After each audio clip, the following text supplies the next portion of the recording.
Aujourd'hui, à l'Informel, on reçoit Julien Leblanc, qui est un athlète d'arts martiaux mixtes qui a fait son chemin dans plusieurs organisations depuis ses débuts professionnels en 2013. Il a récemment gagné le combat principal du gala Unified MMA à Ottawa, ce qui porte sa fiche à 7 victoires et 2 défaites. Hey Julien, bienvenue à l'émission. Je suis content que tu sois là. Merci de m'accorder du temps. Semaine de break, comment ça se passe une semaine après ton dernier combat? Merci à toi de m'accorder du temps. J'apprécie beaucoup. Là. Ça fait, comme je te l'ai dit, ça fait un bout que je vois ton émission, puis j'avais bien hâte d'y faire partie. Très content d'avoir eu l'invitation.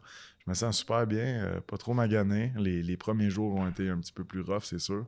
J'étais quand même très raqué, mais je me sens bien. La victoire, c'est ça qu'on voulait. On a été la chercher, même si ça n'a pas été 200% comme que je voulais. Mais ça a été pas mal tout croche, même, je dirais. Ouais. Raconte un peu ce qui est arrivé, parce que ça devait être un combat pour la ceinture de l'organisation, que j'oublie le nom, parce que j'oublie le nom, de Unified MMA, c'est ça? Ça devait être la ceinture, puis là, finalement, il t'arrive un peu bien avec ton adversaire que tu as affronté. Donc, en fait, je me lève... la pesée, c'est le vendredi, donc 24 heures avant l'événement, le vendredi à 13h. Puis je me lève le matin, c'était ma coupe de poids. Il fallait que j'aille finir de couper mon poids pour faire la pesée, être à la limite de 185. Donc, j'étais en chemin pour le Gym Max pour aller au sauna. Puis mon agent m'appelle. D'habitude, c'est bien rare qu'il t'appelle la journée de la pesée pour te demander comment ça va. Il sait que... Tu déranges pas ton gars. Ça. Fait que c'est pas une journée fun. Exact. Fait que là, je vois son nom qui apparaît sur le CarPlay dans l'auto. J'étais avec mon nutritionniste, je le regarde. Tout de suite, j'avais un feeling. Fait que je réponds. Puis là, c'est ça. Là, il dit attends une minute, je vais connecter le 3 lignes, dans le fond, avec le promoteur de Unified. Okay. Tout de suite, je savais qu'il y avait quelque chose. Fait que c'est ça. Il m'annonce à 10h le matin, donc 3 heures avant la pesée, que mon adversaire, il était retenu aux douanes. Donc, faire une histoire courte, il y a eu une infraction criminelle aux États-Unis parce que c'était un Américain lorsqu'il était mineur, donc juvénile, comme ils disent. Puis, aux douanes, ils ne voulaient pas le laisser rentrer. Donc, le jeudi soir, en fait, quand il est arrivé à l'aéroport d'Ottawa, donc ils n'ont pas voulu le laisser rentrer. La Ligue Unified, ils ont réussi à le faire aller à l'hôtel. Donc, il est rentré au Canada, il est allé à l'hôtel, mais il avait promesse de comparaître le vendredi matin, je pense que c'était à 8h AM, avec des papiers qui prouvaient que son infraction était juvénile puis que c'était déjà oublié, terminé. Finalement, il n'a pas été capable de fournir les bons papiers. Donc, ça, j'ai aucune idée pourquoi, mais bref, ils l'ont escorté back à l'aéroport, vraiment, là, les policiers, puis au premier avion vers la Californie. Donc, moi, je me fais appeler à 10h du matin pour me dire que c'est ça, j'ai plus d'adversaire.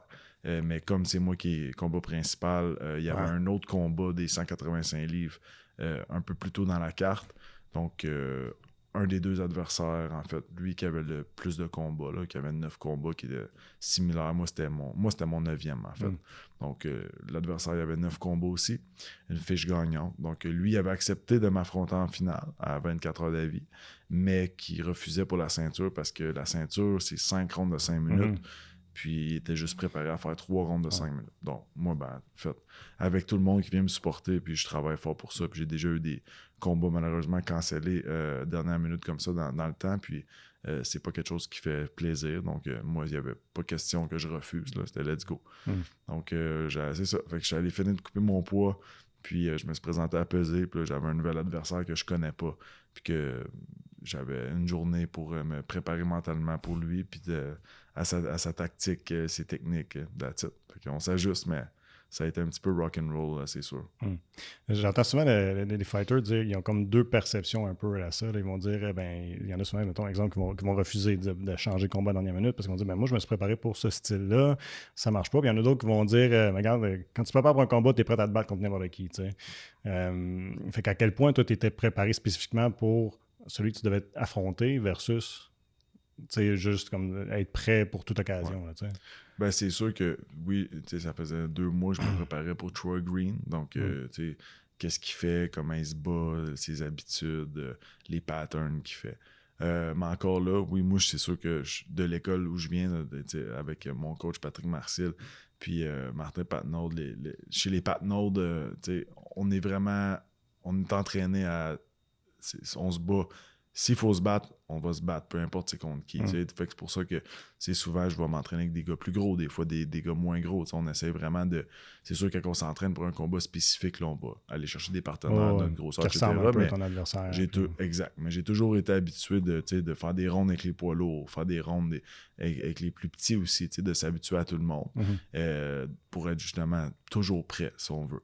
Fait que moi, c'est vraiment cette mentalité-là. Puis comme je te dis, jamais dans mon esprit que je me suis dit « Hey, non, je devrais pas prendre le combat. » C'est un combat que, peu importe, je suis habitué, comme j'ai dit, j'ai souvent eu des combats cancellés, j'ai souvent eu des adversaires qui sont désistés de dernière minute. Donc, à 1-2 semaines de la vie, je changeais d'adversaire. Ça m'est quand même arrivé souvent. Donc, c'était pas quelque chose de nouveau. C'est sûr que oui, le stress change un peu parce que là, t'as un gars qui a rien à perdre, qui était pas supposé être là, qui a quand même 9 combats pro, qui est tough, puis qu'il y a déjà ses 5 victoires par KO, soumission. Fait que, je savais que c'était pas une canne de tomates devant moi, mais je me prépare pas pour du monde pas bon non plus, puis je veux me battre avec les meilleurs, c'est sûr. Donc pour moi, ça a été vraiment juste go. Moi, j'ai même pas hésité.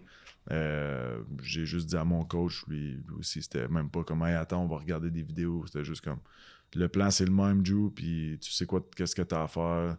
Puis that's it, on a quand même regardé des vidéos un peu chacun de notre côté. Puis le samedi matin, le samedi midi, j'étais allé faire mon shake-out qu'on appelle. On fait toujours une petite activation de 20-30 minutes avec des stretches juste en début de journée pour se préparer, activer son corps au soir.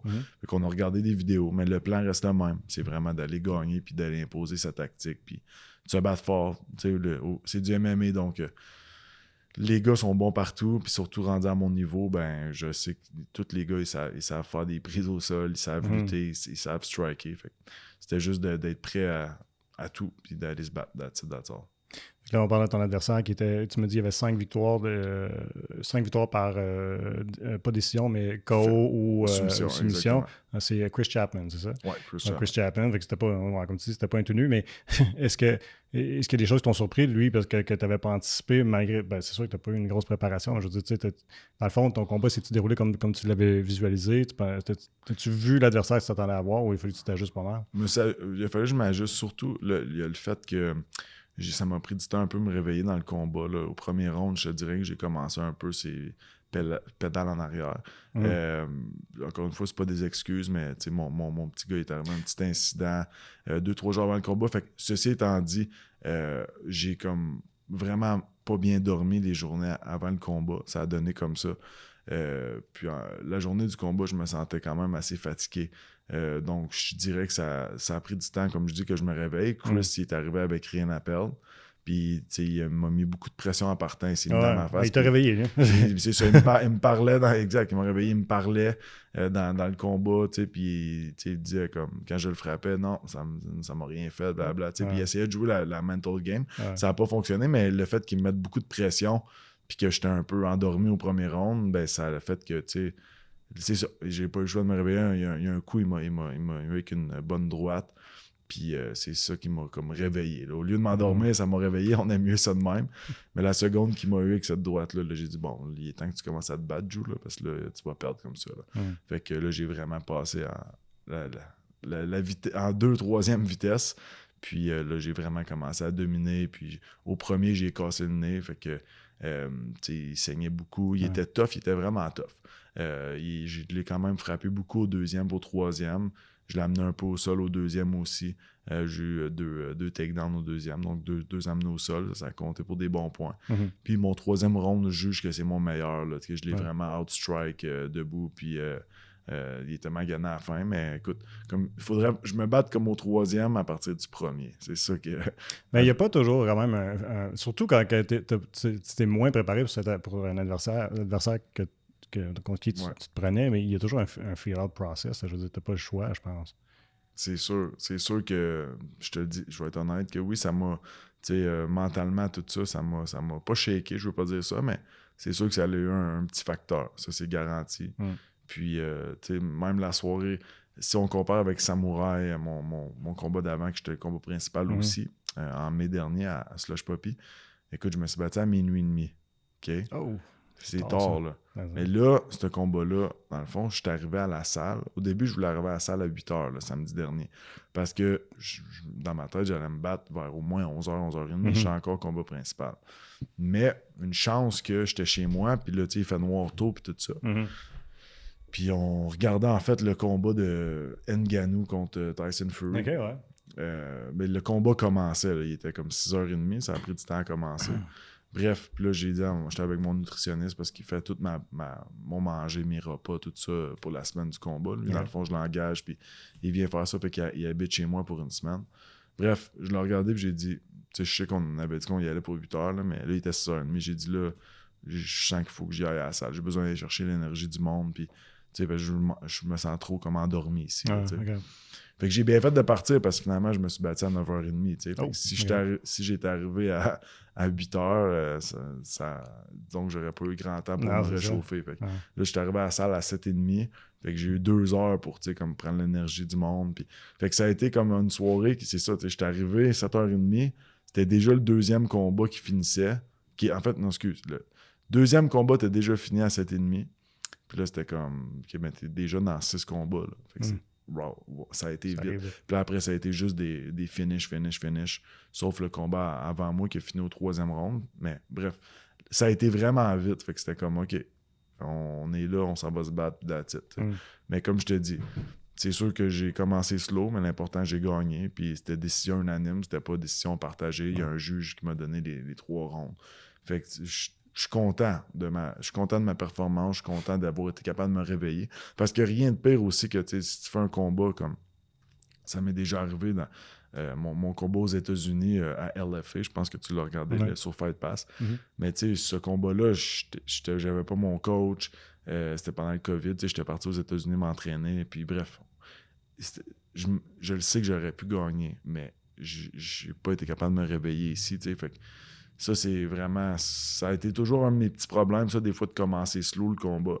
Là, en fin de semaine, c'est sûr que je trouve que j'ai commencé slow, mais au moins, j'ai pas laissé le stress, tu sais, comme s'emparer de moi à 100%. J'ai été capable de wake up, comme on dit, puis de me laisser aller. Parce que c'est ça pour les athlètes, des fois, tu sais, t'es tellement bon dans le gym, mais quand t'arrives en vrai combat, c'est tellement différent, puis des fois, le stress, il s'empare de toi, puis... t'es pas capable de l'overcome, fait que dans le fond, tu te bats même pas comme t'es capable, tu sais. Puis là, après, t'es comme, t'as des regrets, right? Fait que je suis juste content au moins de pas avoir laissé ça overcome, puis de moi avoir overcome le stress, puis d'avoir gagné. Je donne souvent un exemple, puis je vais pas me comparer avec du monde qui fait du MMA, mais je fais la compétition en karaté, tu sais, puis pour expliquer un petit peu mon point de vue, pour vivre un stress dans un combat, je dis, tu sais, toi, maintenant, tu vas faire une entrevue pour une job. Là. Des fois, tu vas sortir d'une entrevue pour une job, tu vas faire comme, ouais, j'ai parlé tout croche, j'ai fait ça tout croche. C'est la même affaire, là. T'arrives, tes mouvements sont tout croche, puis ça marche pas quand le stress s'empare de toi. Fait que ça t'affecte physiquement, tu sais. C'est weird, mais des fois, c'est... Je sais pas, c'est dur. Quelqu'un qui l'a pas vécu, mettons, là, c'est difficile à comprendre des fois, mais c'est ça que c'est. Ton corps suit pas. Non, exactement. Puis là, après une semaine, c'est quoi ta semaine après quand tu finis un combat? Tu fais relax pour une semaine ou deux, j'imagine? Tu fais pas grand-chose? Vraiment, cette semaine, là, pour avoir relaxé, j'ai relaxé. Sincèrement, je me suis pas mal occupé aussi de mon fils. Malheureusement, il est encore malade, là, mais il va mieux. Mais en tout cas, ça a été non-stop, ça fait une semaine. Fait que je l'ai gardé pas mal avec moi cette semaine. Juste relaxer, fait bien du sauna, un petit peu de cold therapy aussi là, dans le froid. Mais j'ai été faire du sauna chaque jour, juste pour essayer d'aider mon corps. J'ai été voir mon physio, j'ai été me faire masser hier. Puis c'est vraiment manger de la bonne bouffe aussi.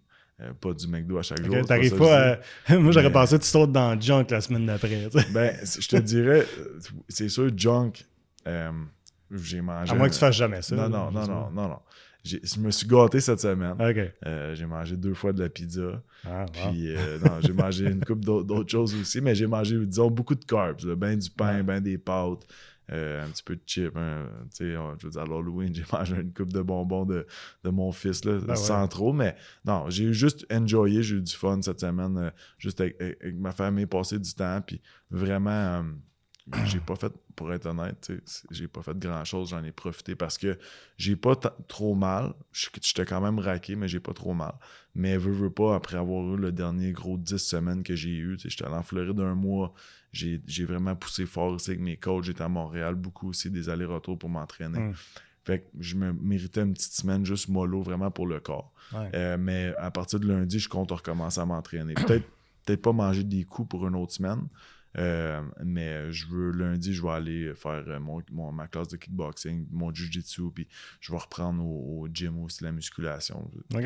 Je veux vraiment, comme je te dis, le contact, je vais peut-être attendre une autre semaine, me donner au moins 2 semaines off de contact total, mais au moins recommencer à travailler mes techniques, faire mon cardio. Puis je suis un genre de gars aussi que je suis pas capable de pas m'entraîner trop longtemps. Là. Je suis vraiment addicté à l'entraînement. Fait que c'est pour ça que cette semaine, j'allais faire au moins mon 20-30 minutes de sauna chaque jour pour avoir le sentiment d'avoir sué et tout ça. Même si tu fais pas d'effort physique, au moins ça me garde mentalement. Puis ça sort les toxines de tout ce que je mange aussi. Quand tu es une semaine régulière d'entraînement, là, ça ressemble à quoi une journée, mettons, d'un athlète qui se bat comme toi? Là? Ben, en fait, moi, parce que ça fait depuis 2021 que je vais en Floride assez régulièrement. J'aime ça faire, comme une coupe à Sanford? À Sanford, exactement. Marc, dans le temps, on était allés ensemble là, quand c'était le COVID. Dans le fond, lui venait de revenir à Gatineau.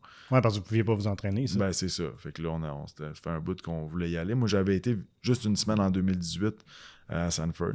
Puis là, aujourd'hui, ça s'appelle Killcliff. Là, ils ont changé de nom. Mais bref, ceci étant dit, j'avais été juste une semaine essayant en 2018. J'avais trippé. Je voulais y retourner finalement. Ça n'avait pas donné. J'ai eu mon enfant en attendant.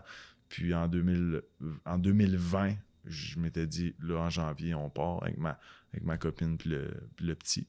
Puis c'est ça qu'on a fait. Puis Marc, lui aussi, il voulait s'entraîner. Il y avait un combat. Fait qu'on est allé là. Puis on a bien aimé ça. Donc, je vais t'expliquer une semaine, par exemple, quand on est là-bas, une semaine quand on est ici. Okay. Les deux, c'est aussi intense à leur façon. La seule chose que j'aime là-bas, c'est que c'est un gym juste de professionnels. Fait que pas que les amateurs sont pas bienvenus, là, c'est pas ça que je veux dire, mais c'est comme un peu une équipe de la NHL. Je t'explique, du lundi au vendredi, les pratiques sont obligatoires. Là. Fait que du lundi au vendredi, c'est 10h à midi, chaque matin. Dans le fond, ça, c'est le lundi, c'est la lutte.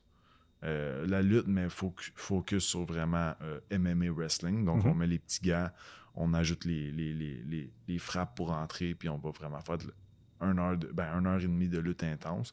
Le 2 heures qu'on prend le réchauffement puis le cool-down à la fin. C'est le fun parce que c'est tout le temps un gros réchauffement entre groupes. Après ça, ben, là, tu traînes fort en maudit, tu fais beaucoup de rondes. Puis là, tu as un cool-down en groupe, puis il y a vraiment le sentiment de fraternité. Là-bas, c'est vraiment cool. L'énergie est bonne. Le mardi, c'est sparring gros gants. Le mercredi, c'est lutte, vraiment juste lutte.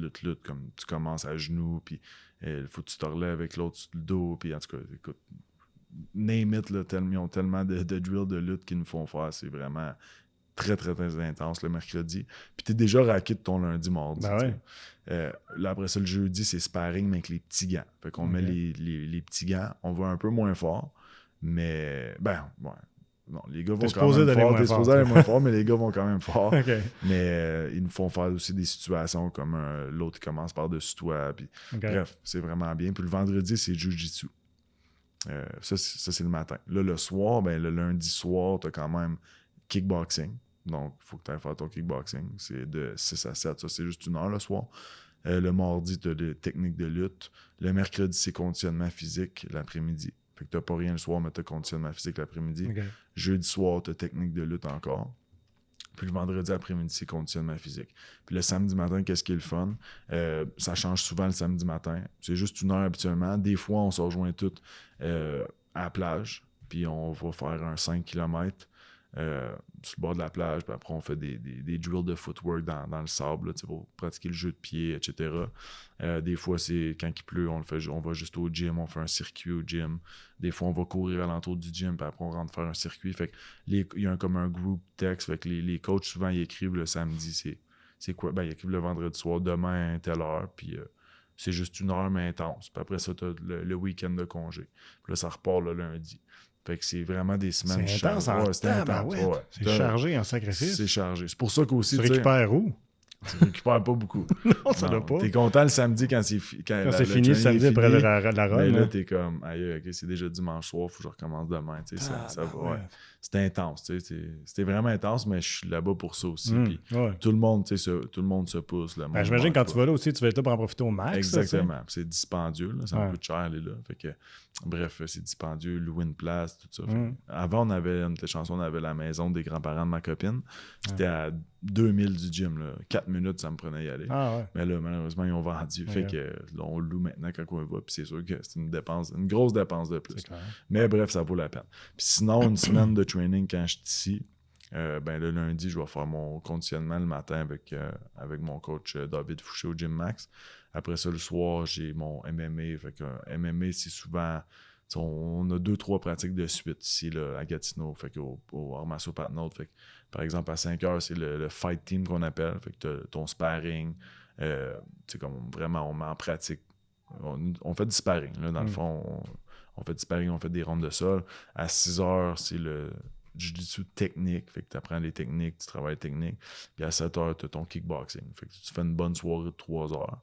Le mardi, souvent, je vais à Montréal faire de l'entraînement là-bas au Tristar.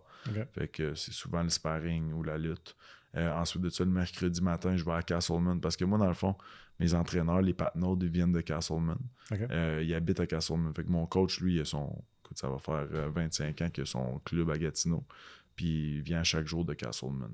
Fait que c'est pas si loin que ça quand tu fais chaque jour, mais c'est quand même 1 heure. Mais le mercredi matin, je monte à Castleman. Je m'entraîne là-bas. Après ça, je vais lutter à Montréal. Au H2O avec Olivier Aubin puis Johan Nenes, des gars comme ça. Puis le jeudi, habituellement, c'est pas mal journée tandem qu'on décide qu'est-ce qu'on fait, moi puis mon coach ou le fight team, tout dépendamment comment les gars ils filment. On fait toujours une séance, mais habituellement, c'est ça. On se rejoint une telle heure, puis comme je te dis, ça varie le jeudi. Là. On finit toujours par faire une séance. J'ai aussi un autre conditionnement physique le jeudi au Gym Max. Puis le vendredi, habituellement, tout dépendamment comment je file, soit que je fais un autre cours à Castleman ou que je retourne à Montréal. Puis le samedi, on a une grosse matinée de 10 à 1 heure. Encore une fois, on a fight team, jiu-jitsu, kickboxing. Fait que c'est toujours des semaines chargées. C'est toujours des semaines chargées. Je te dirais juste qu'ici, je fais juste beaucoup de routes quand j'étais à Gatineau. L'horaire est quand même fait pour certaines journées. J'ai d'autres journées qui vont plus varier, tout dépendamment comment je file, tout ça. Quand je vais à Montréal, c'est toujours pas mal les mêmes jours, mais ça va arriver peut-être que j'irai pas aussi parce que je suis trop raqué cette semaine. Ou, là, j'ai un enfant maintenant, fait il peut y avoir des imprévus, etc. Mais peu importe que j'ai à Montréal ou non, j'ai toujours une bonne journée de training ici. C'est juste moins structuré peut-être. Pas structuré niveau training, mais je veux dire niveau comme OK, tel jour tu fais ci, ça. Des fois, ça va varier plus aujourd'hui. Parce qu'il y a beaucoup de conversations dans le domaine du sport, à savoir la quantité d'efforts à mettre versus le temps de récupération. Je regarde ton horaire, je suis comme, mais semble que moi, j'ai un gars qui a fait mon training, mettons, pour musculation, puis quand il me parlait de récupération, c'est quasiment 50-50. Je dis là, t'as pas 50-50 là-dedans, t'as pas 50% de ton temps en récupération. Là, c'est fou. Là. Non, c'est sûr que t'as pas 50-50, mais encore là, mais est-ce qu'il faut ça, je sais pas. Là. Moi, je dis qu'est-ce que lui me dit, là, mais... C'est sûr qu'il faut quand même focus sur le repos. Puis les coachs vont te le dire. S'il y a une journée que t'es pas capable de marcher ou tu te sens pas bien, tu sens que ton corps, tu commences à te sentir malade, ben là prends congé cette journée-là, right? Mais aussi, c'est niaiseux, mais faut pas que tu oublies l'autre chose. C'est que quand tu décides de prendre congé ou si tu décides trop souvent que j'ai mal ou je suis raqué, ben l'autre gars est en train de trainer. Puis quand on se bat, ben, t'as fait du karaté au niveau, right? Pour un niveau, là, mais tu quand on fait des compétitions. Mais des compétitions, mais tu le sais. Ouais. Le combat, se battre, là, spécialement, c'est ça que le monde, des fois, j'essaie d'expliquer puis ils comprennent pas, mais quand tu ajoutes la lutte Ah, ça doit être rough. Si t'es pas en shape, là, tu vas te faire manger tout rond. C'est clair.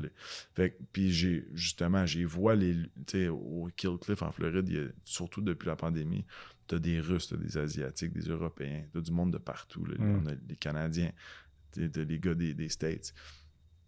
Les lutteurs sont en shape. Je sais fou, pas hein? qu'est-ce qu'ils leur ont donné quand ils étaient jeunes à ces gars-là. Là. Ils ont Mais réputation que c'est les plus toughs à c'est prendre vraiment en combat. du monde athlétique, Ouais. puis sont en shape. Fait que c'est pour ça que des fois, moi, admettons, si c'est vraiment plus mental que j'ai le goût de prendre un break, je pense à ces gars-là.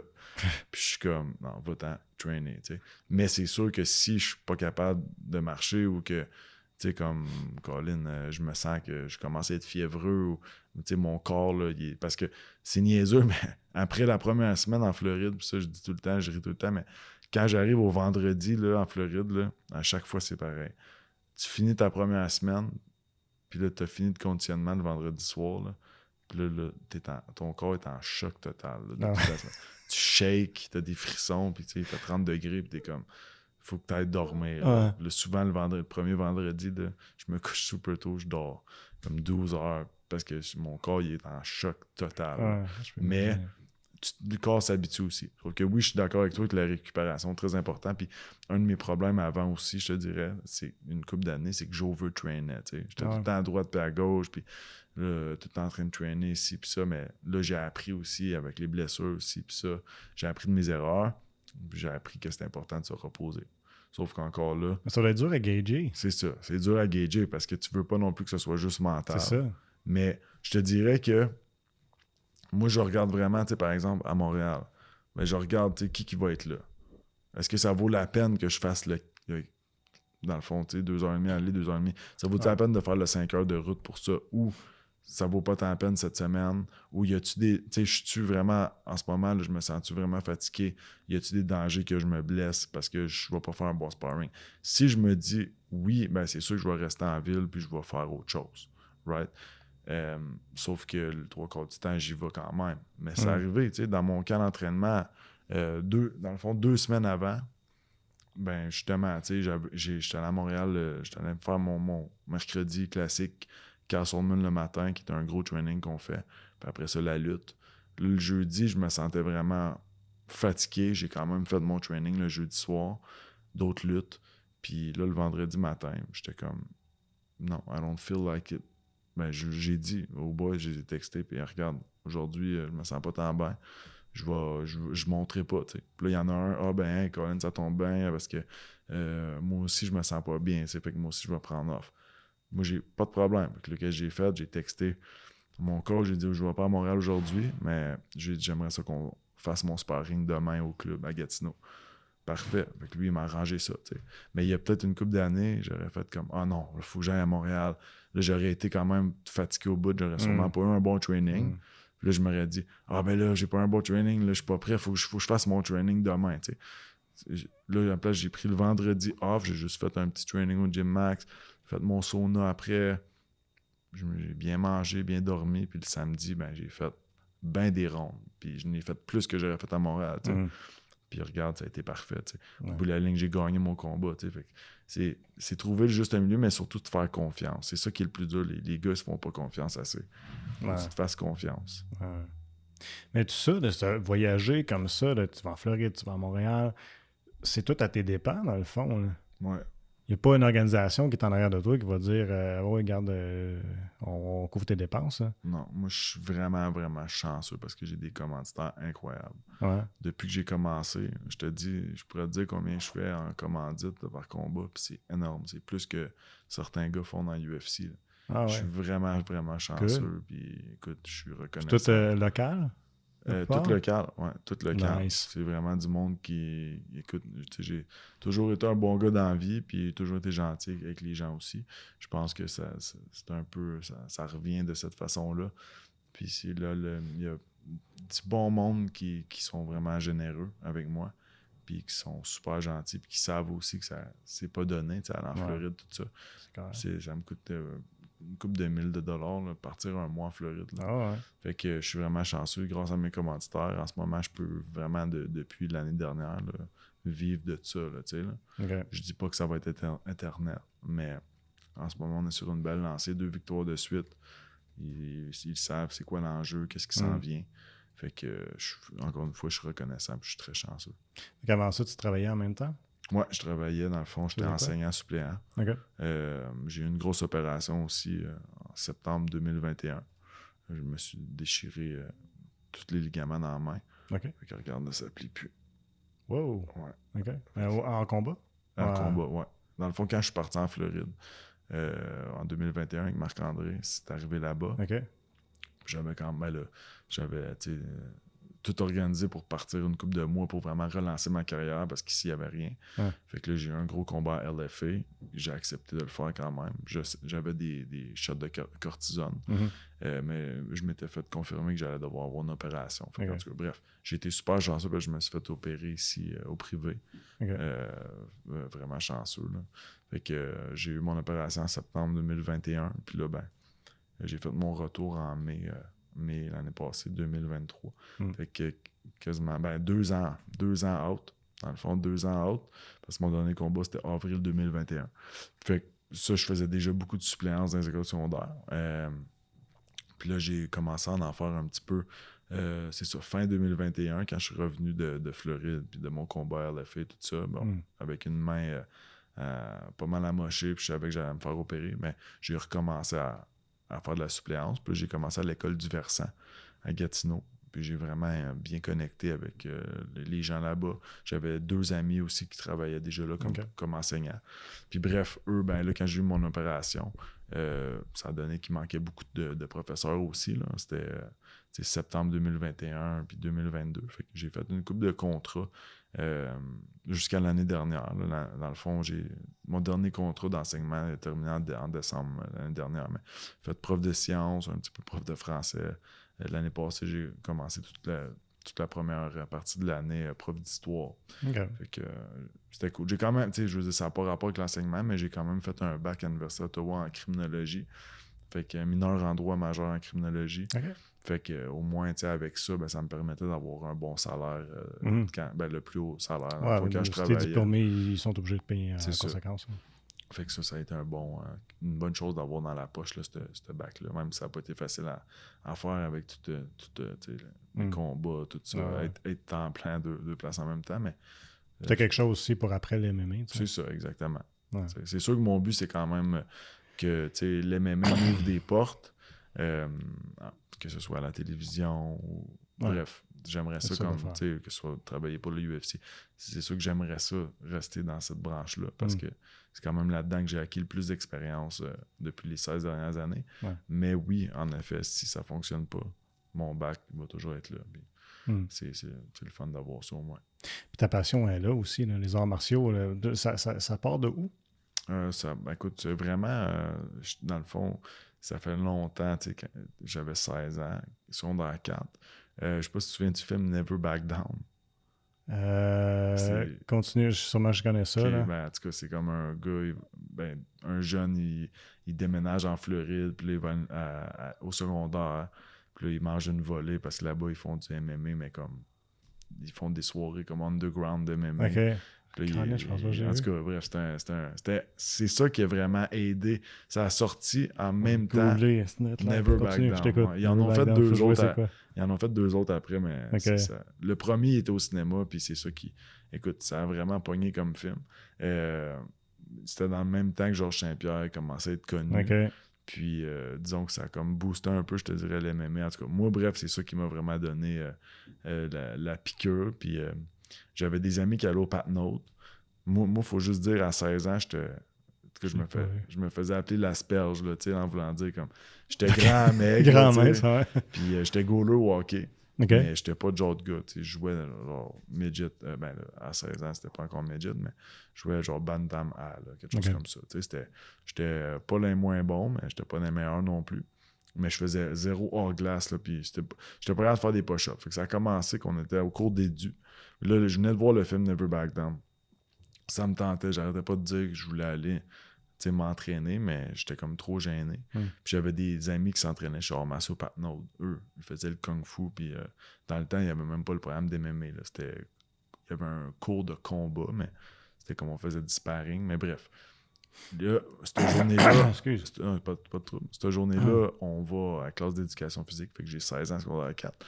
Puis le prof, il dit, bon, aujourd'hui, parce qu'on commençait la phase musculation, mais il voulait nous montrer comment faire la musculation. Puis il a juste dit, premier cours, on va faire un concours de push-up, c'est-up.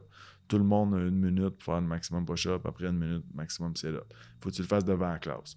Fait que là, quand c'est arrivé à mon tour... c'est chiant, ça va. Ouais, c'est chiant un peu, là, mais j'ai pas fait une push-up. C'est qui, ce prof-là? Il était bien cool, en plus, c'est ça le OK. pire, mais non, j'avoue que c'était peut-être pas pensé, là, quand j'ai fait ça. Mais j'ai vraiment fait 0 push-up en 1 minute à 16 ans. 0, j'étais pas capable. Fait que c'est sûr que là, j'ai eu honte, tu sais. Puis j'étais allé voir à récré, j'étais allé voir mes amis à la pause. Je suis comme, c'est quelle heure à soir, tu sais, je veux venir là, au Kung Fu. Fait que là, bref, ils m'ont dit 7 heures là. Fait que, en tout cas, ma mère m'a débarqué chez un des gars. C'était 2 jumeaux, là. Les jumeaux, ça Puccello, bref.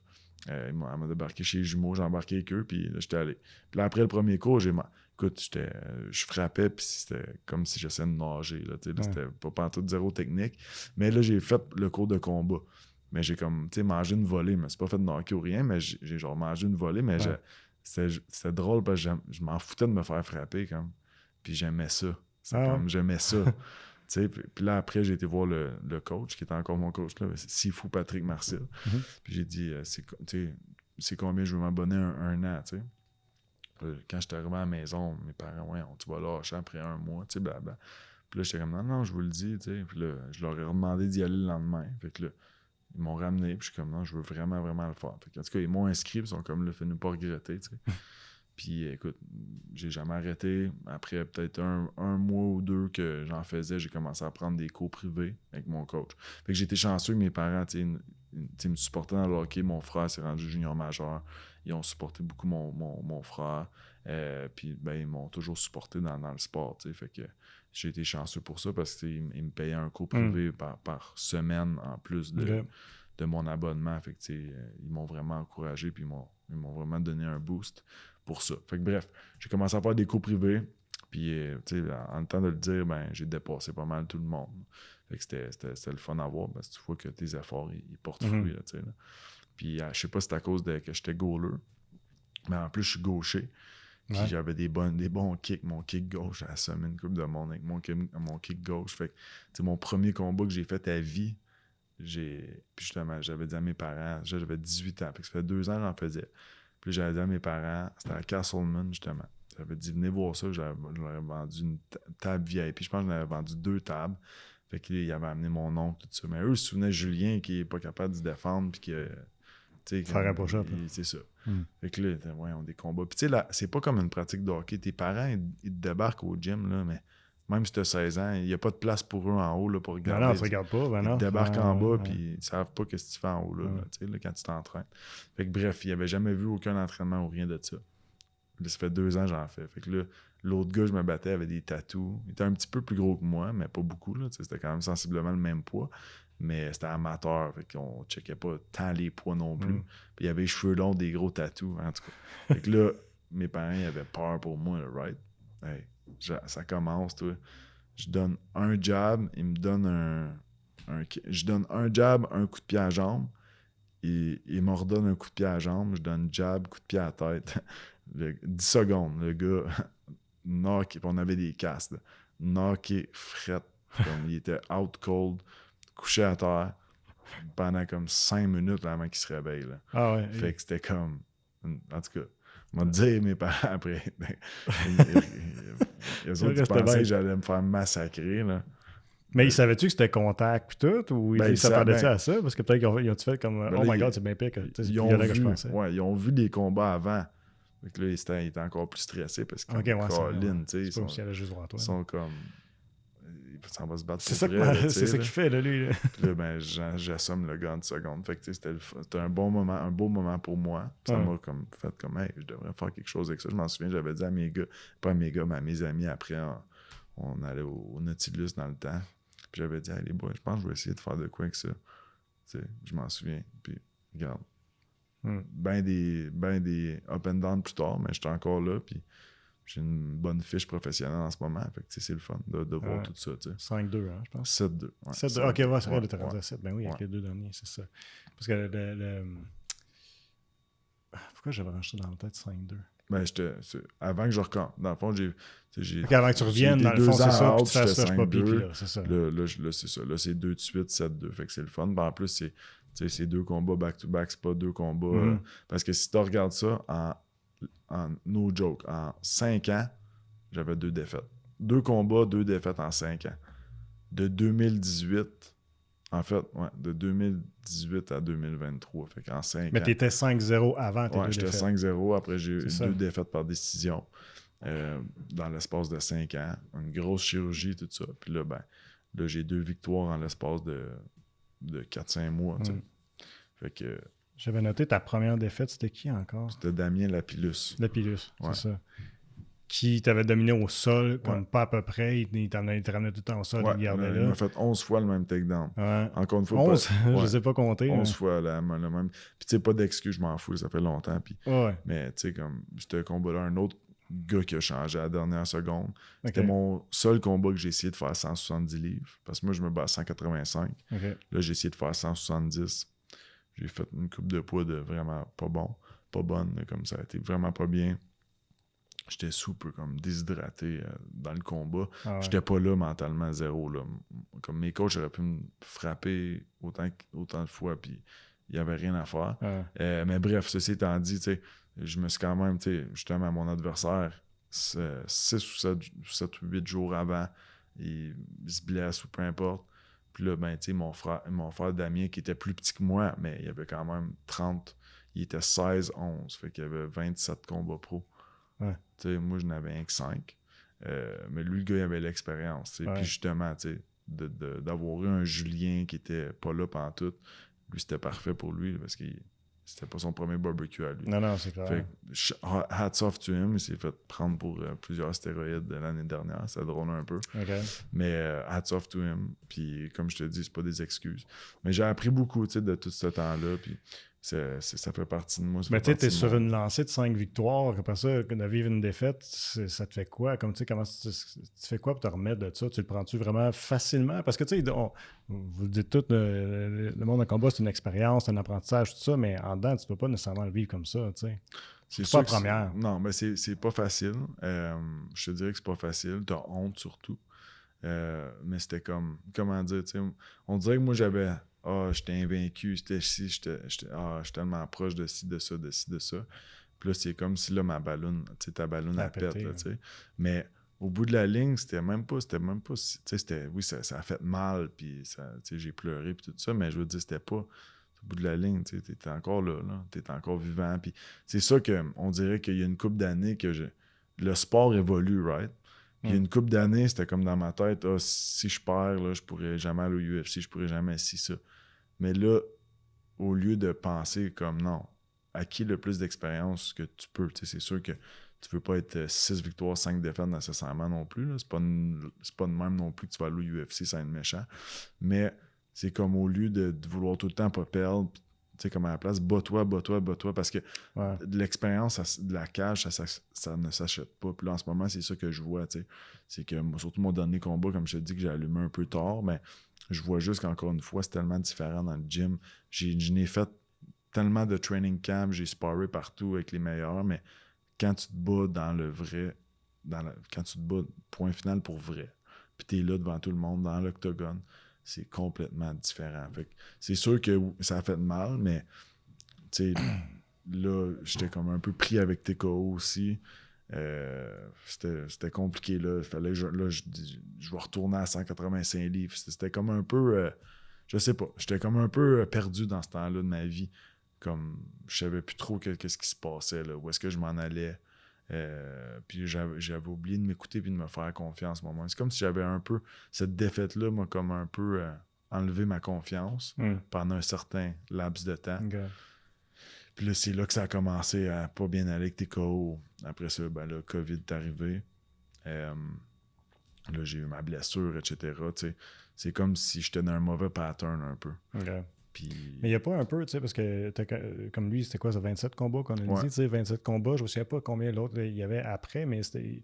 Parce que des fois aussi, c'est quand tu bâtis un athlète, tu es obligé de Veux pas, justement, tu es en train d'acquérir, comme tu dis, l'expérience dans le ring. Il faut que tu choisisses un peu tes adversaires par rapport à l'expérience aussi. Il faut que ce soit moindrement égal si tu veux progresser. Parce que si tu vas trop haut, c'est trop tough. Puis si tu vas trop bas, tu ne progresses pas. Fait que c'était pas aussi peut-être un mauvais choix d'adversaire d'avoir accepté ce combat-là. C'est sûr que oui, on peut le voir comme ça. D'un autre côté, je venais de battre à 4-0 un gars de 11-7. Okay. Fait qu'il y avait 18 combats pro. Fait que dans ma tête, c'était comme c'est pas grave. T'sais. Mais je l'ai vu que oui, en effet, ils sont pas tous pareils, les gars. Puis Damien, lui, il était pas stressé. C'est un gars qui s'entraîne chaque jour. C'est un gars, il s'entraîne avec Cyril Gann, ces gars-là. Fait que pour lui, d'arriver là, dernière minute, c'était comme vraiment rien pour lui. Là. C'était un walk in the park, si on peut dire. Tandis que moi, je m'étais mis beaucoup de pression. Le premier combat avec TKO, aussi ça. Puis c'est juste drôle, mais c'était un peu... C'est pas drôle, mais tu sais, c'est... Moi, je disais toujours, parce que TKO, ça fait déjà 2-3 ans qu'il existait, 2 ans, je pense, bref. Moi, je disais toujours, ah non, je vais... Parce que j'avais bien des amis qui je m'entraînais, qui étaient dans TKO, puis j'étais comme, moi, je vais m'y rendre sans signer avec eux, puis tu sais. Puis la seconde que j'ai décidé de changer d'idée, puis là, encore une fois, c'est juste, je parle pour parler, là, ça n'a pas rapport avec TKO, c'est pas à cause de eux que j'ai perdu, mais la seconde que j'ai signé avec eux, là, ça a commencé à aller tout croche mes affaires, tu sais. Fait que j'aurais dû rester fidèle à moi-même, puis tu sais, encore là, rien arrive pour rien, puis peut-être que dans ce temps-là, j'étais pas plus prêt nécessairement de passer au prochain niveau. Tu sais, j'aurais pu peut-être me rendre à 6-7-0, me faire inviter au UFC, puis me faire geler, puis après ça, puis jamais me rebattre. Là. Tu sais, ma ballonne aurait pu être plus grosse, puis péter encore plus, tu sais, péter plus fort. Mais au bout de la ligne, je crois vraiment que chacun a son chemin, chacun a son temps. C'est sûr que moi, ma fenêtre, là, rendue à 31 ans, elle s'en vient plus petite un petit peu. Mais je réalise que je me suis mis dans une très bonne position pour la suite en étant 7-2 maintenant. Puis je me suis mis en une bonne position pour 2024. C'est ça que je voulais aussi. Parce que là, je suis conscient qu'un autre gros combat, puis je pourrais vraiment me faire inviter à Contender Series l'été prochain. Je sais pas si c'est quoi, là, mais l'émission de Dana White, là, dans le fond, tu te bats une fois un soir pour un contrat. C'était à Vegas.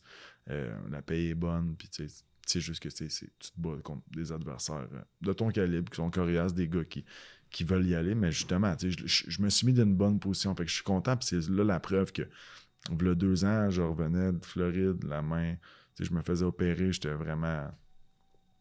Je pensais plus continuer, là, pour être honnête, là, right? Beaucoup de monde me disait, tu devrais arrêter. Mais finalement, 2 ans plus tard, je suis complètement d'une position différente dans ma vie. Puis je suis vraiment, vraiment reconnaissant puis content de ne pas avoir arrêté puis de m'être écouté. Parce que je savais que j'avais... Tu sais, c'est comme je te dis tantôt, tu le sais quand tu t'es battu, tout croche, puis que tu n'étais pas là, tu sais que tu es meilleur que ça, tu sais que tu es capable. Je l'avais déjà fait là, 5 fois. Tu sais, j'étais 5-0, sans compter mes combats amateurs. Fait que j'avais déjà fait, là, j'avais déjà gagné là, 11 fois. Là, tu sais. Mais là, c'était juste à moi de me prouver que j'étais capable encore de gagner. Oui, c'est sûr que j'aurais aimé savoir un KO la semaine dernière ou une soumission. Mais encore là, l'important, c'était de gagner. Puis, encore une fois, après tout ce temps-là, out, si on peut dire, je l'ai vu que je n'ai pas assez d'expérience dans la cage. Fait que c'est ça mon but, de continuer à en acquérir, puis de continuer à gagner, puis que les bonnes portes vont s'ouvrir. Comment ça fonctionne avec les différentes organisations? Faut-tu que tu signes nécessairement un contrat avec l'organisation pour X nombre de combats? Parce que là, tu as fait TKO, Samouraï, Unified. À chaque fois, c'est-tu plusieurs combats que tu signes avec? Ou non, c'est comme tu signes pour une soirée ou comment ça marche? Dans le fond, moi, j'avais déjà un contrat avec Unified. Okay. J'avais un contrat de 2 combats avec eux. Puis là, moi, j'ai signé ça en décembre l'année dernière. Donc, décembre 2022. Là, eux, au début, j'étais supposé me battre en avril pour eux. Finalement, leur gala, écoute, je sais pas pourquoi, mais leur gala ne s'est pas... Fait qu'ils ont fait un gala en décembre. Okay. Mais moi, je venais de signer avec eux, puis je venais de finir mon contrat de professeur, puis mon poignet, tu sais, là, il était mieux, puis j'étais comme, OK, j'avais le go des docteurs là, pour commencer avec l'entraînement. Fait là, on avait dit, bon, j'ai signé en décembre 2 combats, mon premier combat était supposé être en avril. Là, finalement, on était en mars, puis il n'y avait toujours pas de gala annoncé pour avril, début mars. T'sais. Fait que là, j'étais comme, ben là, qu'est-ce qui se passe? Parce que moi, là, je viens d'aller faire un mois en Floride. Ça m'a coûté cher, tu sais, je vais être prêt à me battre, là, tu sais, là. Je veux me battre ce printemps, je veux pas attendre à l'été, là. Puis ton investissement, à un moment donné, c'est ça. Il faut que ça revienne. Là. Ouais. Fait que là, eux, ils ont été assez gentils. En même temps, Samouraï, dans le fond, ils m'ont approché pour le gala Gatineau être le combat principal. Mais là, j'avais besoin de l'approbation de Unified. Fait que Unified, ils ont été corrects. Ils savaient que j'allais faire de la belle argent aussi. Que ça allait être payant pour moi à Gatineau. Parce que ça a été vraiment, tu sais, comme j'ai été chanceux, mais mes 2 derniers combats, là, ça a été pour vrai payant, là, très payant. Fait que, ceci étant dit, ils m'ont dit, on va pas t'empêcher de faire une belle passe d'argent. Puis on veut que tu gagnes aussi, on veut que tu te battes. Fait qu'ils m'ont dit, va te battre pour Samouraï. Fait qu'avec Samouraï, j'avais juste un contrat d'un combat qui était là. Mais là, la deal, c'était que je me battais avec Unified après. Puis là, eux, ben, ils ont décidé de venir à Ottawa parce qu'ils ont appris combien que j'ai vendu de billets à Gatineau. Fait que là, ils ont dit, on n'a jamais été à Ottawa, mais ils ont leur licence en Ontario. Ils l'ont pas au Québec, mais ils l'ont en Ontario. Fait qu'ils ont dit, on va venir à Ottawa pour toi, dans le fond. Fait que... Mais ça pogne le MMA en Ottawa, puis je trouve ça spécial parce que je sais pas si c'est peut-être parce que je le vois pas, là, mais il me semble qu'il n'y a pas beaucoup de ressources. Tu sais, t'as Pat Node pour du MMA, puis là ben, t'as. Ça me reviendra pas. Évolution. Mais ils n'ont pas personne de MMA. Comme tu sais, ils ont des super bons fighters, ils ont des super bons gars de Jiu-Jitsu, mais ils n'ont plus de programme de MMA. On est vraiment rendus les seuls, Pat Node. Ben, tu une coupe de gym à Ottawa. Tu as Click MMA aussi, mais Click, c'est plus petit et c'est plus nouveau. Ça, ils sont dans le plateau à l'Agora. Les deux coachs, ils se battaient le samedi passé. Les 2 coachs se battaient. Des amis à moi, c'est des bons gars. Mais c'est un peu plus petit et c'est plus nouveau. Mais oui, on est Pat Node, c'est la ressource en Ottawa pour le MMA. C'est sûr que si tu vas à Ottawa, tu as quelques gyms, comme le 613 Factory, tu as Gracie Barra. T'as une coupe de gym là-bas. Mais écoute, à Gatineau, quand Samouraï ils sont venus, là, dans le fond, c'était juste nous de Pat Node. Puis t'avais Kevin Bastien, que lui, maintenant, il s'entraîne à Niagara. Donc, il n'est plus trop en ville, mais c'est quand même un gars de Gatineau.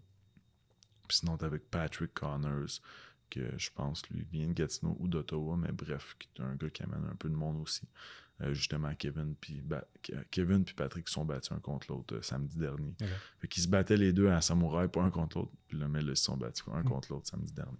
Mais bref, ceci étant dit, écoute, ça a été vraiment un franc succès. Puis il y avait juste, on était moi, Guillaume Poulain, Alain Majoric, puis Isaac Blais. Fait qu'on était 4 Pat Node qui se sont battus. Là, puis on a vraiment rempli la place. Là. Moi, j'aurais jamais imaginé ça. Vendre autant de billets. J'ai battu un record. J'ai vendu pour plus de 80 000 de billets. Wow. C'est énorme. Pour un gars-là de MMA qui n'est pas UFC, là, c'est vraiment le record au Québec. Quand ils sont venus, le UFC, la dernière fois, je ne me trompe pas, quand Marc-André il était à Ottawa, je pense que ça a été sold out, comme dans le temps de le dire. Oui, c'est ça. Puis c'est sûr, UFC, eux, ils vont dans une grosse arena, puis juste le nom, ça sold out la place. Oui, c'est clair. Mais c'est comme c'était rapide. Je me souviens ça avait passé. Je pense même que c'est Dana White qui m'avait parlé, je ne me trompe pas, comment est-ce que ça avait été vendu un temps record. Fait qu'il y a de la demande, j'ai l'impression que ça pognerait. Ben, c'est sûr. Mais il faut que ce soit bien organisé. À Gatineau, ça faisait longtemps. Qu'est-ce qui a aidé? Ça fait que ça faisait longtemps qu'il n'y avait pas un événement de même. L'autre chose, c'est que le Slush Poppy, c'est neuf. Fait qu'il y a comme, tu sais, veux pas, le monde qui sont allés pour les Olympiques, ils trouvent ça cool. C'est une belle arena. Ça fait high class. C'est super beau. Puis là, ben, tout le monde y allait, là, au gala. Là. Tout le monde. Il y avait moi, il y avait Alain, Isaac, un autre gars, Pierre, qui était supposé se battre, notre poids lourd. Finalement, il n'a pas pu se battre.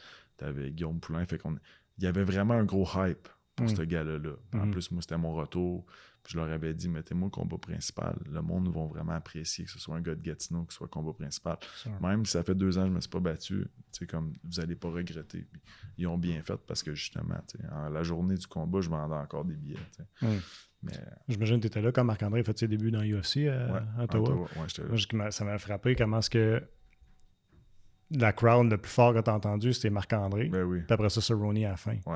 Fait que c'est comme tu dis, OK, mais... Parce que vu que j'étais en Ontario, je m'étais dit, le côté Ontario, vont-tu encourager autant un gars de Gatineau, mais ben, je pense que, en tout cas, il y a bien du monde à Gatineau, c'est clair, mais tu sais, ça démontre comment est-ce qu'il y a un intérêt, je trouve. Là, il y en a, c'est sûr, puis je suis sûr qu'ils vont revenir à Ottawa très bientôt. Moi, je pense peut-être en 2024, je sais qu'ils en ont parlé. Là, ils vont à Toronto, mais je serais pas surpris qu'ils reviennent à Ottawa. Puis on va s'arranger pour être sur la carte quand ils vont revenir. Ce serait nice. Ça serait cool. Une chose qu'on n'a pas parlé, je vais prendre le temps de parler, Ouais. c'est ton style dans le ring. Parce que premièrement, Pat Naud, à la base, c'était une école de Kung Fu, tu en as parlé, Ouais. comment dire, de Kung Fu. Puis je ne sais pas quel combat j'ai écouté toi, puis tu as introduit comme étant un Jeet Kune Do Ouais. fighter. Là, j'ai ri un petit peu, mais j'ai dit, Jeet Kune Do, c'est pas reconnu officiellement comme étant la meilleure art martial pour se battre en full contact, tu sais.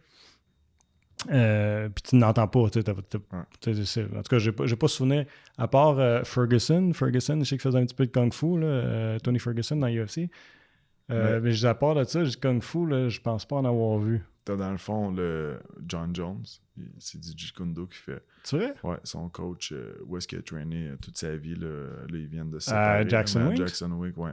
Fait que dans le fond, t'as Greg Jackson, puis t'as l'autre qui est Wink, je pense plus son nom, mais lui avec les lunettes, là, lui qui tient tant qu'il a reçu un... Ouais, son œil, il y a un œil de vite, là. Lui, son background, c'est du Jeet Kune Do, ce gars-là. C'est vrai? Tous les coups d'un genou que John Jones fait, right? Ouais, les elbows. John Jones, il se bat vraiment comme un gars de Jeet Kune Do. Ça apparaît pas, mais pour vrai, le il est reconnu comme étant, il y a un wild style, c'est orthodoxe. Non orthodoxe. Ouais, c'est ça. Ça, c'est du Jeet Kune Do, c'est non orthodoxe. Okay. Le gym à McGregor, Straight Blast Gym, c'est un gym à la base de Jeet Kune Do. OK, parce qu'il disait que la base, c'était karaté. Mais son Cabana, eux autres, ils viennent d'une base de Jeet Kune Do. Ah ouais. Straight Blast, c'est dans le Jeet Kune Do. C'est le Straight Blast, dans le fond, c'est pas compliqué, là. Tu fais 4 coups de poing en avançant, mais comme avec beaucoup de pression. Mais je suis sûr qu'il y a plusieurs arts martiaux qui l'utilisent, mais le Straight Blast, c'est vraiment Bruce Lee qui l'a inventé, si on veut. Donc, Regardez mon film. c'est le train ici. T'as-tu vu? Nice.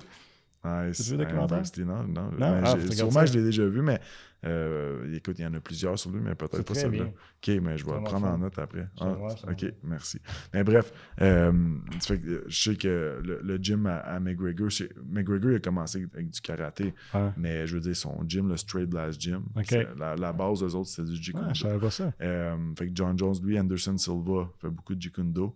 Il était ça y ressemble, c'est vrai. Il a même acheté les Wooden Dummy, là, ça, c'est des choses en bois. Ouais. Parce qu'il était venu dans le temps quand il se battait à Montréal. Il s'était battu un UFC à Montréal. Okay. Puis il avait fait, dans la semaine, il était allé s'entraîner au Pat Naud là-bas, pas suivre des cours, mais avec son équipe parce qu'il cherchait un gym pour juste aller faire. Puis il avait bien aimé ça, les Wooden Dummy. Fait qu'il en a acheté. Bref, Anderson Silva. Je retire ce que j'ai dit à propos du Jeet Kune Do. Mais c'est, dans le fond, le Jeet Kune Do, là, on l'entend pas, puis il n'y a pas personne qui nomme ça, puis ça, c'est tu as raison à 100%. Mais il ne faut pas oublier que le Jeet Kune Do, c'est vraiment la première forme de MMA, parce que Bruce Lee, dans le fond, quand il a bâti ça, exactement, il a mélangé les styles, il a pris qu'est-ce qui marchait mieux de chaque style, fait que c'est comme un peu la naissance du MMA, si on veut, mais il n'a pas appelé ça de même, of course. Mais bref, fait que non, c'est un style qui marche beaucoup, puis qui est non orthodoxe. Fait que c'est sûr que j'ai encore beaucoup à apprendre du Jeet Kune Do parce que mes coachs, il me faut encore une volée quand je pars avec eux, même à leur âge. Mais c'est beaucoup, tu sais, comme je te dis, des techniques non orthodoxes, tu sais, comme mon petit back fist, il a passé une couple de fois en fin de semaine. Je me souviens pas d'avoir vu, tu l'utilises un peu comme un jab dans le fond, mais comme... faut juste pas juste que je fasse ça, tu sais, faut que je fasse des vrais jabs, mais tu sais aussi, là, c'est sûr qu'encore une fois, tous les coups de poing, ça veut pas dire que ça vient du Jeet Kune Do, mais tu sais, juste comme ils changent beaucoup les angles à la dernière seconde de leur coup de poing.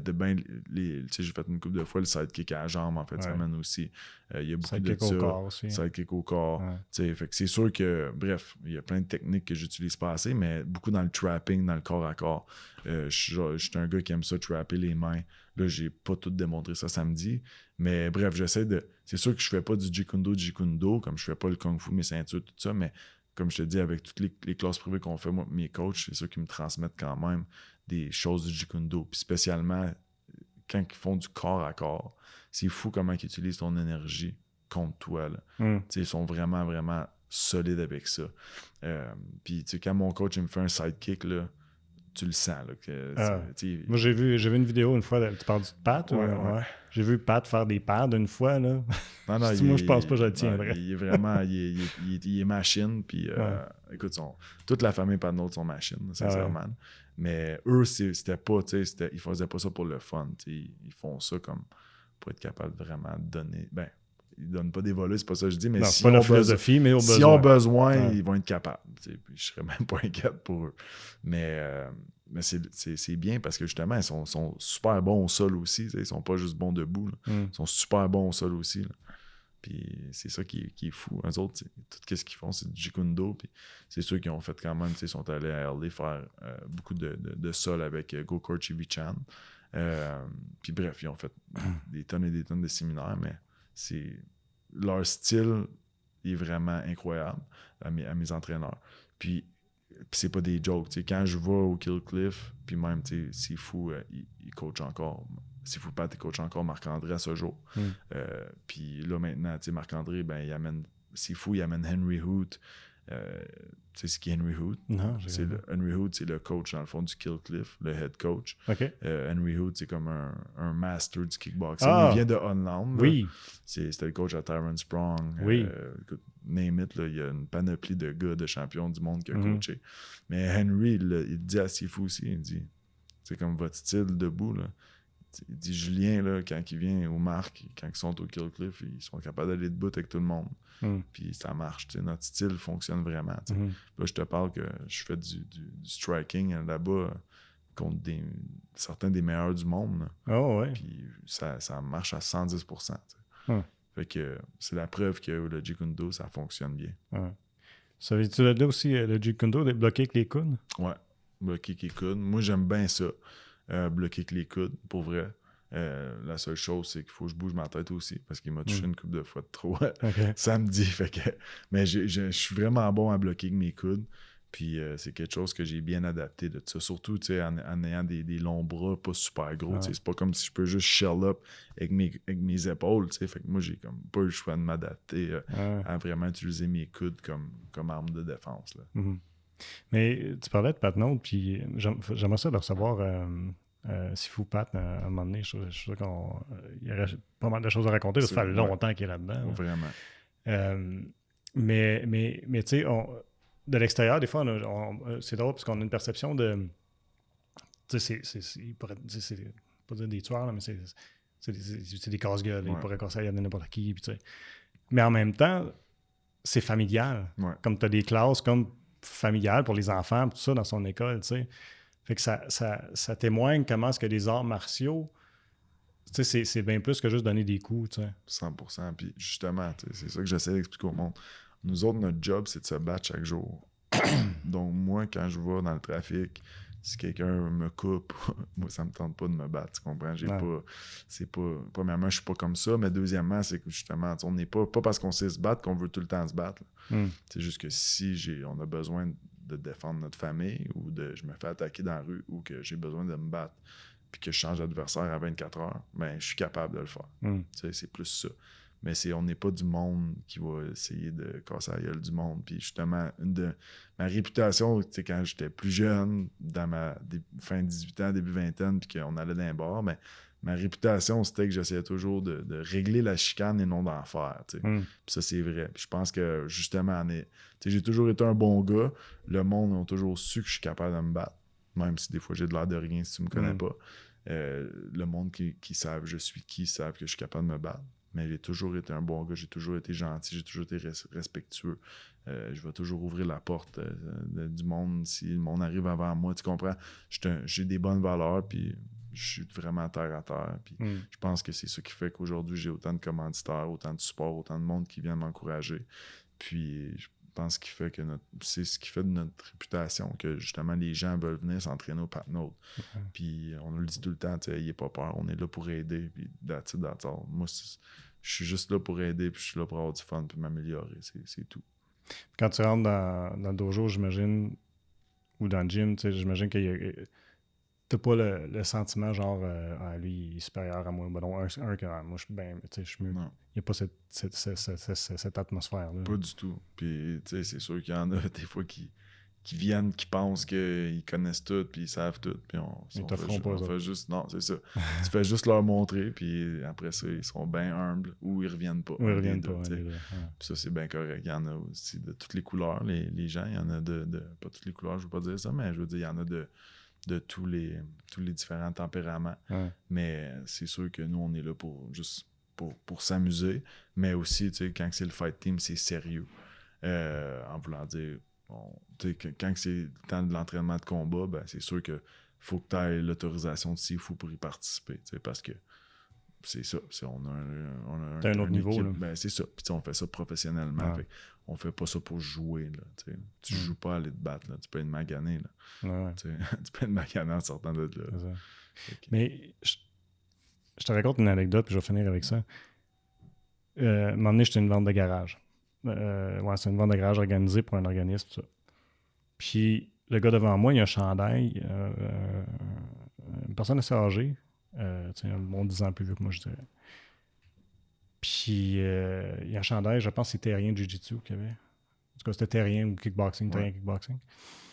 Puis il y avait des trucs à vendre, je vais checker ces trucs, ça. Puis là, j'embarque son chandail, on parle d'arts martiaux, là, on clique tout de suite. Même si moi, je suis dans le karaté, lui, il est dans le kickboxing.